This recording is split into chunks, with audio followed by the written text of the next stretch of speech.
our behaviours on Facebook. Yeah.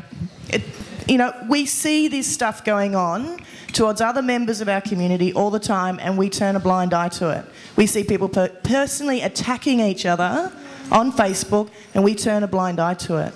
It's rife. It's not just the school kids that are experiencing this anymore. It's all of us, and especially in our communities. So Sam, I don't think we do turn a blind eye to it. Yeah. I think that a lot of it gets sorted out offline. And I think that's where it should be sorted out. Because if you sort it out online, you're just continuing to feed the attention. So Sam, how does it get sorted out?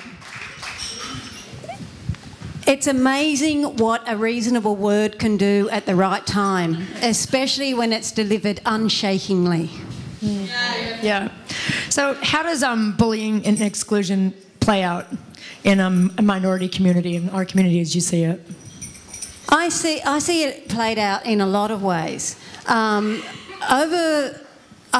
think over the Mardi Gras, well, our Mardi Gras issue at the moment, I think that our Mardi Gras has a huge amount of media propaganda behind it, and it's a propaganda machine.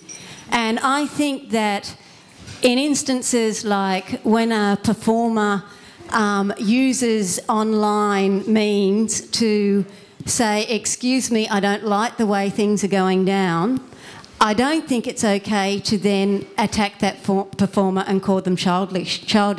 You know, it's actually our job, especially as burlesque performers, to parody things. Absolutely, absolutely. I applaud you on that for sure.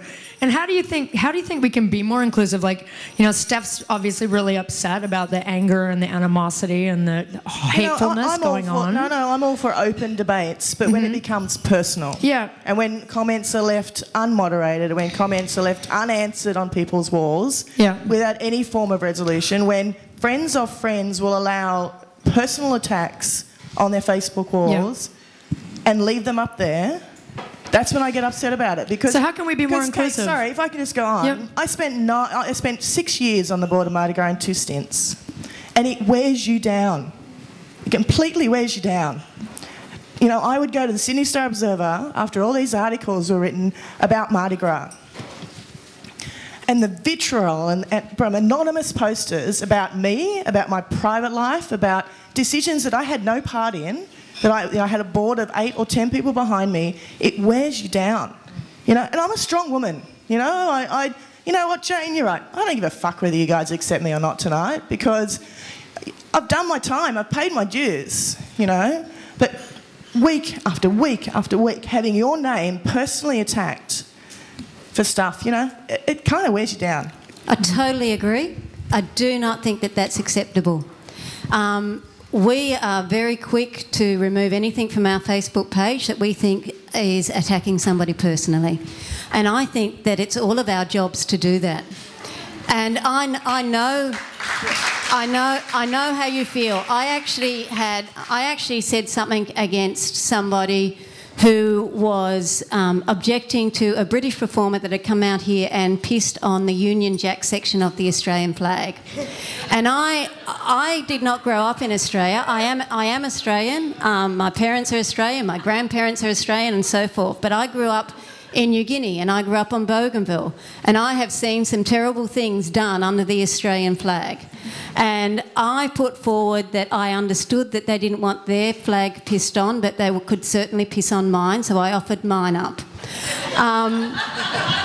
The response to that was that I should go back to where I came from. That was not removed from their page.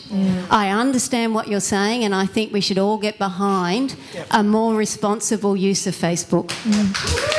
Amen. Can I just put something in there? I accept that a lot of comments and things like that, and I don't know what's going on the internal Facebook thingy that you're talking about at all. But, I know social media, I know Twitter, occasionally I get some flaming and insulting myself, and I have a confession to make. I'm so relieved when I do, because I don't feel like I'm credible unless somebody hates what I said. And one of the things I would like to say is if you're not offending anyone, no one has noticed you.